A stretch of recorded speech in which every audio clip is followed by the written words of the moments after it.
Como fala o powerlifting, né? O powerlifting é um levantamento de peso básico. Ele é considerado o esporte de elemento mais de força, né, do planeta, tirando ainda alguns fatores levados ao strongman. Mas essa modalidade tem três elementos de consideração, né, de análise, que é o agachamento costas, o supino e o levantamento terra. O agachamento costas é mais demonstração de força, não só de membros inferiores, quadril e glúteos, mas ele leva muito em consideração a parte postural. Então, se a gente não tem um tronco, né, bem favorecido, bem estruturado, a performance ela vai ficar falha, né? Então, a gente leva muito em consideração esses fatores, principalmente costas, para sempre manter a parte postural e não perder, né, a estrutura durante o movimento. Supino, parte superior, não só peitoral, ombros e tríceps, mas a gente tem uma consideração, uma técnica que a gente leva um leve arco das costas, né, para ter uma melhor estabilização do quadril e glúteos no banco. Posição de pé sempre colado no chão. E na movimentação, se a gente for analisar o movimento em termos do supino, que eu vou falar um pouquinho mais para frente, ela nunca, por exemplo, ó, aqui está um banco, né? E aí o rapazinho aqui, certo? Com os pezinhos aqui. Então, se a gente for analisar a trajetória e tá filmando ela numa visão lateral, ela nunca vai ser uma trajetória totalmente reta, né? Assim como a gente leva em consideração na musculação, por exemplo, né? E a gente vai levar uma consideração como se fosse um push press. Então ela vai tocar na porção basicamente do centro do peitoral até essa margem do diafragma, né? E a gente acaba empurrando em direção do queixo, né? Uma formação anatômica.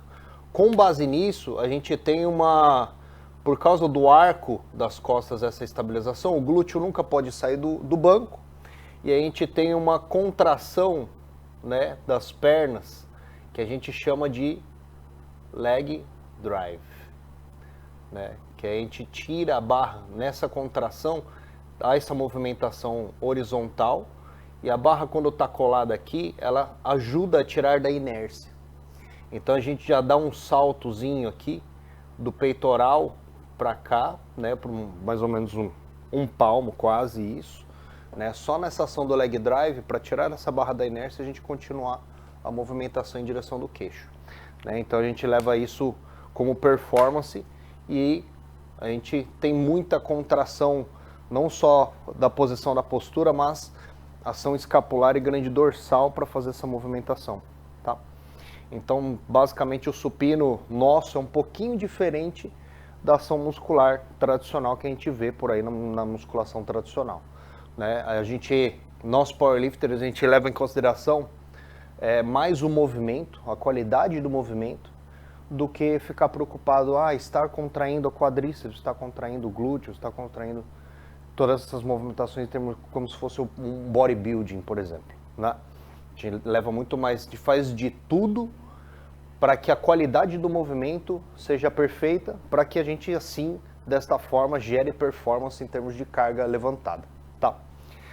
Levantamento terra, não só demonstração de força de membros inferiores, glúteos, isquiotibiais, seja ela clássico ou sumô, a gente vai falar um pouquinho sobre essas variações, é uma particularidade do atleta, o atleta pode escolher qualquer tipo de movimento nas competições, desde que gere performance para ele, né? Então, mas tem algumas particularidades em termos de métrica, né, morfológica de corpo. Então, por exemplo, eu sou um japonês um pouquinho fora da curva do padrão, né? Sou alto, né? Tenho 1,80 de altura e um fêmur grande, então eu acabei optando para o sumô para a gente encurtar a ação de movimento, né? Tem uns que falam, mas sumô é mais fácil do que o clássico. Depende, né? A gente leva em consideração que quando a gente pratica a ação do sumô, por mais que a gente consiga encurtar um pouco mais o movimento, ela é muito mais difícil de tirar essa barra do chão, né? Precisa muita parte técnica, uma parte de mobilidade, e o recrutamento de isquiotibiais e glúteos é grande, né? Então eu tirei a barra do chão, mas só que chegando perto do joelho eu fico um pouco mais fácil para finalizar. coisas que no clássico eu consigo tirar a barra muito mais fácil do chão, né? Muito mais não, né? Um pouco mais fácil do chão do que no sumô. Só que, porém, chegou na porção do joelho aqui, fica muito mais difícil de finalizar. Então tudo vai ter esses viés, né, de comparativo. Nunca é fácil, né? Quando a gente fala, eu gosto muito de falar, é fácil quando você chega até 1.5, aí até duas vezes o peso corporal, é plausível você fazer qualquer movimentação de carga. Agora, quando passa de 2 vezes o peso corporal, aí o chicote começa a estalar um pouquinho mais, né? Começa a ficar um pouco mais considerável, né? Quando a gente leva com relação à performance, claro que a gente não vai instruir esses números para todos os nossos alunos da vida diária, enfim, e nem para todos os esportes, né? Eu tenho atletas de vôlei, karatê, que a gente só leva em consideração 1.5 peso corporal. Por que 1.5 peso corporal? Segundo certos autores como Komi, Bompa, próprio Verkhoshansky, Matveev, eles falam que é a quantidade, né, uma relação mínima estrutural do seu corpo com que tenha baixo índice de lesões em redução em até 30% a 40%. Então é o bastante, né, para você prevenir certas lesões em termos de impacto, de saltos e tudo mais. E comprovadamente a gente leva em consideração a isso.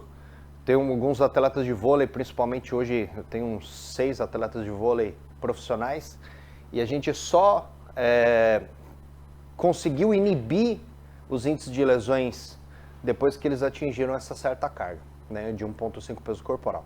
Seja ele no agachamento, seja ele no terra, ou seja ele no terra hexagonal, né, que é aquela barra, né, de gaiola, né, que a gente fala, para gerar segurança. Ele nunca vai ser um powerlifter, né, mas só que a gente tem que ter uma relação de peso para aguentar o índice de saltos, né? Se a gente for analisar um atleta de vôlei hoje, um jogo simples, né, dependendo da posição, ele vai saltar 60, 80 vezes pelo menos. Agora, quando chega nas pontas, atacantes, a gente chega num número assim de, 4 sets, o cara chega a saltar 160 saltos. Então, como que essa estrutura tem que ser levada em consideração para aguentar todo esse índice de impacto? Então, é por isso que a gente leva em consideração 1.5 peso corporal, né, como métrica mínima, tá bom? Beleza? Vamos lá. Dentro das competições de powerlift a gente tem 2 ações, né? Tem o haul, que é utilização menos compressiva, né? Menos doping mecânico que a gente fala. A gente pode utilizar cinto, né? A sapatilha de agachamento, sapatilha do terra. Sapatilha de agachamento é a nossa sapatilha de weightlifting, né? Que basicamente tem até 2 centímetros de salto, uma plataforma mais rígida, e anatomicamente a gente tem uma distribuição igualitária de carga, de distribuição de carga sobre os pés. Então 50%, 50%, tendo esse salto de até 2 centímetros. Mais do que isso já começa a influenciar mais para a ponta dos pés do que para o calcanhar. O agachamento, a sapatilha de terra é praticamente uma meia, quase uma meinha, que a gente consegue ter total contato dos pés contra o solo. Por que eu não utilizo mesmo a sapatilha? Quando eu chego, principalmente no terra clássico, esse salto ele começa a me migrar para frente, porque a carga tá à frente, né? Então, infelizmente, ela vai acabar me puxando de uma certa forma. Por isso que a gente troca as sapatilhas. Tem gente que agacha com a sapatilha de terra. Aí é a adaptação de cada atleta, tá? Munhequeiras ou faixa de punho, cinto, joelheiras, meião por não só índice de segurança, mas não deixar resíduo de sangue na barra para o próximo companheiro, e o nosso macaquinho sem compressão de lycra. Mais para os juízes, para analisar movimento, se quebrou a paralela, se retrocedeu a barra durante o movimento. A gente nunca pode retroceder a barra no movimento. A barra só sobe, tá? Já no equipado, a gente leva bastante em consideração os índices de compressão. Sapatilha de terra de agachamento normal, faixa de punho também normal, cinto normal, só que a compressão da faixa de joelho, o colete de supino e o macaquinho de compressão que é utilizado no agachamento, né? e aí o meião é só por medida de segurança, né? A gente tem essa diferenciação. Ao macaquinho de agachamento, ele é rígido, ele é feito de lona, basicamente.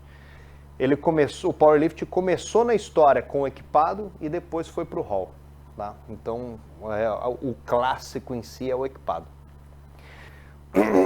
Aí a diferença, né? A diferença entre o hall e o equipado, o agachamento, por exemplo, se eu agacho 100 quilos hall, só de fazer o equipado, se você conseguir utilizar o equipamento a seu favor, já aumenta 70 quilos só aí. Então, né, é uma grande diferença, né? O supino também varia entre 20% a 50% a mais do que no hall, né? E o levantamento terra de 5% a 15%, que é um pouquinho mais difícil, até para padrões técnicos. Você acaba saindo, no caso do clássico, você acaba saindo um pouco mais curvado, por causa do equipamento comprimindo demais. Então isso você tem que utilizar muito, e aí ele não te dá assim tanto retorno positivo quanto, né, a diferenciação, por exemplo, do agachamento, por exemplo. Né? Muita coisa. Bom,